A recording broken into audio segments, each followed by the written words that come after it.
Collections are like stores to put a number of object references in. And the reason why we need them, you can see in the picture we used before. We've been using variables to store objects in or references to objects and ints and things like this, like here the die1. And but in a game, simply the number of objects gets too large to handle in normal variables. And not only there are a lot of objects, but also the number of objects changes all the time with suns appearing and peas being shot and things like that. So we'll need something else to handle that. And in C#, they are called collections, like stores of objects. And in this video, I'm going to discuss one of these collections, which is the list, which is exactly what it is, a list of objects. And to do that, we are going to use an old, a well-known program we've been using for in a number of videos, which is the program which uses dice. And for this purpose, for the purpose of this video, I've changed the class die a little bit. I've added an ID. So it's a string, it's a name of the die. So and it's important for our example, so we can identify the individual dice that we are using. I've also put in an extra method, getInfo, and it just shows the number of eyes thrown with the ID. So if we are using this in this program, it's like this. I've created a die here called Ari, and if I start the program now, I can see that Ari has thrown a 4. And this will come in handy when we have a list of these dice. So let's start creating a list of dice. And for that we need a variable holding the entire collection. And I'm going to create a declaration first, and the name is list, but as you can see, it doesn't appear in my list of possibilities, and it does not exist in the current context. And we're only using system, so it's somewhere else. Let's look it up.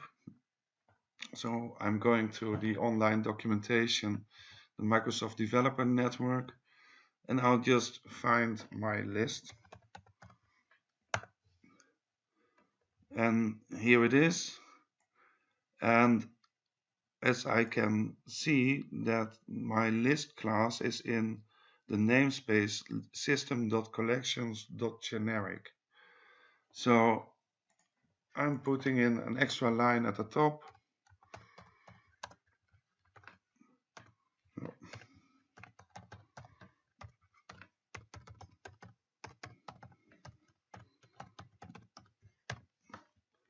And suddenly my list is something. It's in this namespace system.collections.generic. Well, when I want to create a die list,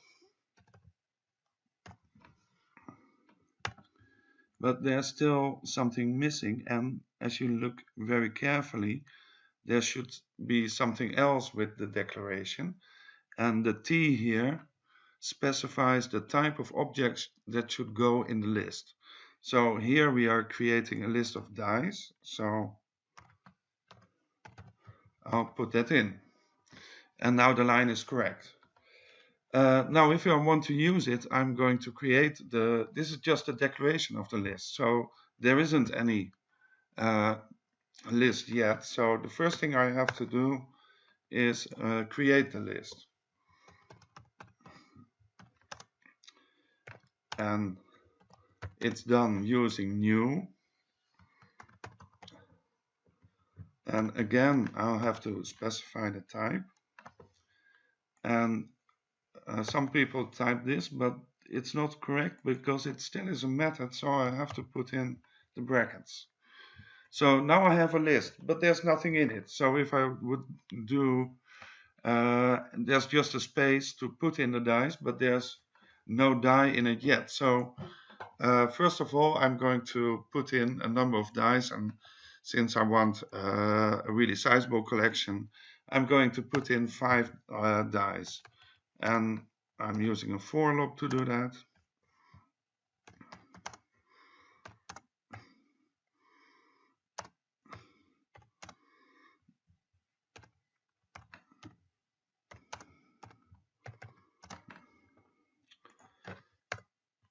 And I'll be putting them directly into the list, and that is done through the command. Well, it's right at the top, so add something to the list. So what should I be adding? Well, there isn't any die yet, so I'll just create one.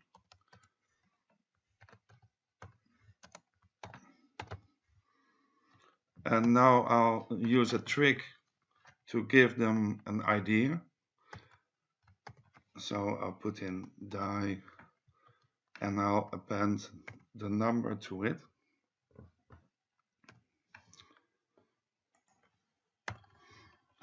So now I have created 5 dies with the names die 1, die 0, die 1, etc. And they're inside the list, and in order to do something with them, I'll have to, for instance, create methods to throw all of the dice and print out what the outcome is. So I want die list.getInfo, but this variable is just an existing type, so I can't add any methods to it. So I'll just create a method inside my main program, and we'll look later to see how you can create your own class for a list. So let's create this method getInfo, and it will be used in my write line, so it will have to return a string.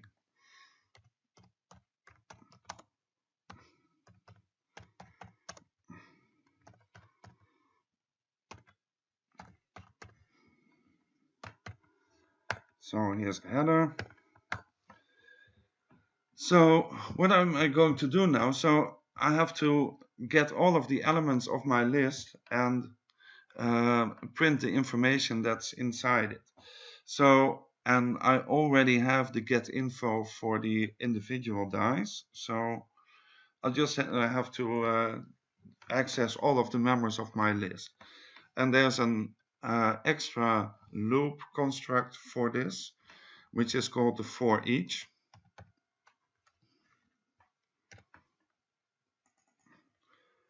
And it's written like this.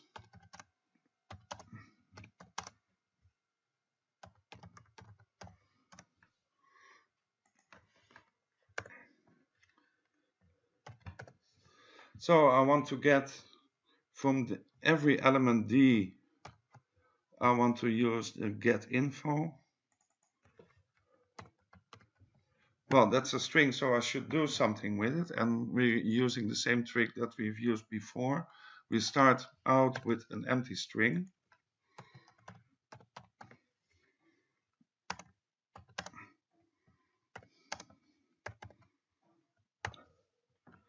And for every die, we are adding the information of that die to the string. And when we are finished, we return all of it. So now we have our get info, but we haven't thrown the dice yet. So we'll have to do that. And and again, we have to create a method to do that. And I'll just create it right away. So I have created a method throw_all, which will throw all of the dice in our list. And it looks very much like the getInfo that it uses for each loop.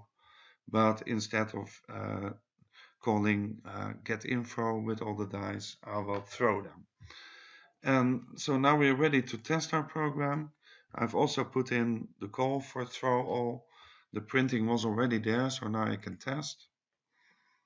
and you see it works, but the spacing isn't quite nice, so we'll do something about that. So I'll just add an extra string here. Just add a comma. So our list seems to work, and now we can start manipulating it. So for instance, when I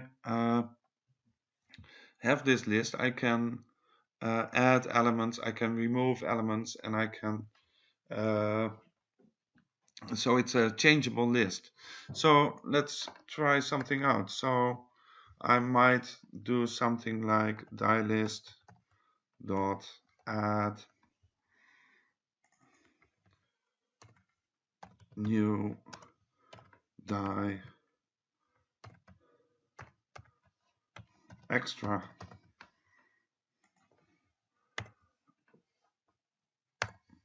and then I can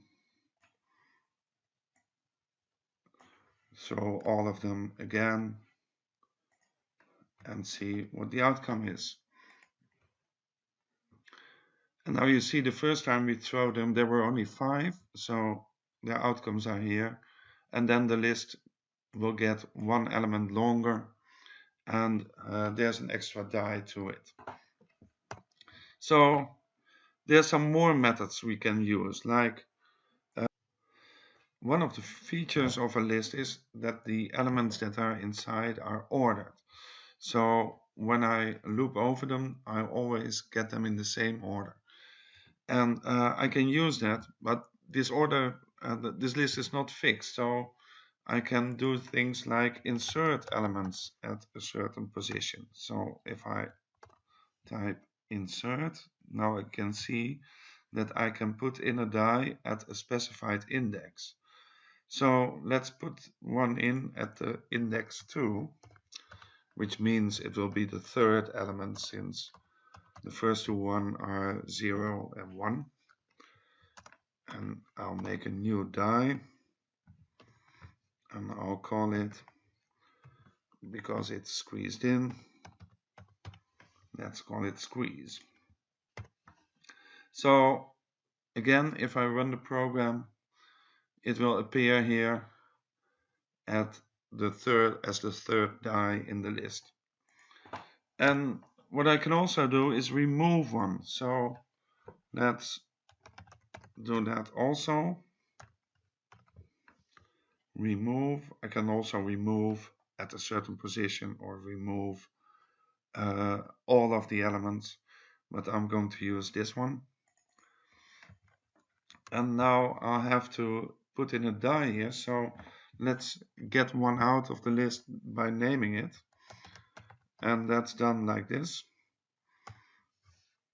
So let's get the fourth one, so index 3, and remove that from the list. So, and you see that by the square brackets it's indicated a position in the list. So let's run it again, and now you see that the one that's called die 2 has disappeared, and the list is one shorter. Well, this notation can also be used in a loop, so as a last exercise in this video I'm going to change this loop, because instead of a for each I can also use a normal for loop. Normally you don't need to do that, but sometimes, for instance, you might walk down the list from the back to the front, so then since this for each always goes from first to last, you might want to use a normal for loop. So I might also have written this. And now we have a slight problem here, because we need to know the number of elements that's in the list if we want to use a normal for loop. So, and we have seen here that the number can change. So we'll have to find out by asking the list itself. And there's a simple property for that, which is called count. And of course we increase our index. And now here we have to do the same as we did back here. So we just write die list and give the index. So you see there are several possibilities to have a loop over the elements in a list. And this concludes the video for this moment.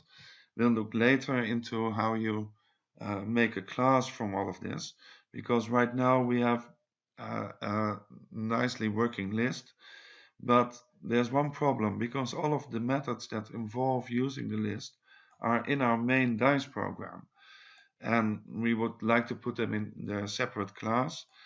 And there's just one simple problem into it, because now here we can use a simple die-list.add, and that will get a little bit harder when you put it into a different class. And that's the end of this video. Thank you for watching.